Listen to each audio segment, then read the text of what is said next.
राष्ट्रपिता महात्मा गांधी ने कहा था कि भारत की आत्मा गांवों में बसती है, लेकिन क्या दशकों तक सत्ता में रही पार्टियों ने इस संकल्प को ईमानदारी से निभाया? इसी मुद्दे पर जबलपुर सांसद आशीष दुबे ने एक महत्वपूर्ण प्रेस कॉन्फ्रेंस कर कांग्रेस को आड़े हाथों लिया है। सांसद दुबे ने स्पष्ट कहा कि गांधी जी के ग्रामीण भारत के सपने को अगर किसी ने धरातल पर उतारा है तो वह केवल एनडीए सरकार है। सांसद आशीष दुबे ने मीडिया से चर्चा करते हुए कहा कि भारत की असली पहचान उसकी पंचायतों से है। उन्होंने कांग्रेस पर बड़ा राजनीतिक हमला बोलते हुए आरोप लगाया कि कांग्रेस ने हमेशा ग्रामीण विकास की राह में रोड़े अटकाए हैं। उनके मुताबिक कांग्रेस ने मनरेगा जैसी योजनाओं के जरिए केवल महात्मा गांधी के नाम का राजनीतिक लाभ लिया, जबकि योजना का वास्तविक लाभ गरीबों तक पहुंचने में विफल रही। सांसद ने आगे कहा कि प्रधानमंत्री नरेंद्र मोदी के नेतृत्व में एनडीए सरकार ने गांधी जी की संकल्पना को आगे बढ़ाते हुए गांवों को आधुनिक सुविधाओं से जोड़ा है।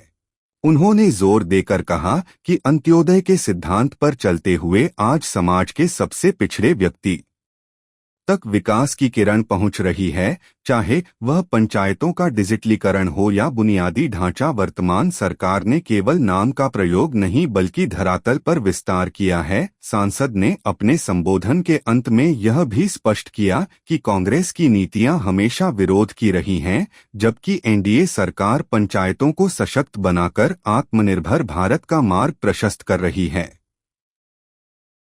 मैंने तो अभी आपसे कहा कि हम तो गांधी जी को जीते हैं। हम तो गांधी जी के बताए हुए स्वदेशी की बात सबसे पहले किसने की थी?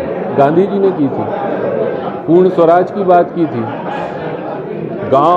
भारत गांव में बसता है उसकी कल्पना। तो ये सारे काम तो भारतीय जनता पार्टी की एनडीए की सरकार कर रही है। अब कांग्रेस को आरोप लगा रहे, मैं तो कह रहा हूँ ना कि कांग्रेस ने सिर्फ गांधी जी के शब्द का राजनीतिक उपयोग किया है। जो नरेगा था उसमें महात्मा गांधी जी का नाम जोड़ के फ़ायदा उठाने का एक राजनीतिक कुत्सित प्रयास किया गया। मैं तो कहता हूँ तो कम से कम कांग्रेस के हमारे जिन भी मित्र ने कहा उनको अपने गिरेबान में झांक कर देखना चाहिए। ज़रूरत की कोई बात नहीं है भाई, हम योजना को ला रहे हैं। हमने योजना को किस तरीके से लोगों के मन मस्तिष्क में वो योजना जाए उसका विस्तार किया है हमने। कोई उसमें किसी को नाम हटाने की दृष्टि से नहीं हटाया। आप उसको पूरा पढ़िए, उसमें जो हम भारत की बात कर रहे हैं, आत्मनिर्भर भारत की बात कर रहे हैं, उसको लेकर हमने बात की। 100 दिन का रोजगार का कानून बनाया था, अब योजना में कन्वर्ट हो रही है। हमने तो उसको 125 दिन का किया है। जो मजदूरी कम थी उसको बढ़ाने का काम किया है। जो काम ग्रामीण अंचल में उस मनरेगा से नहीं हो सकते तो उनको जोड़ा है हमने, उसको करने का प्रयास किया।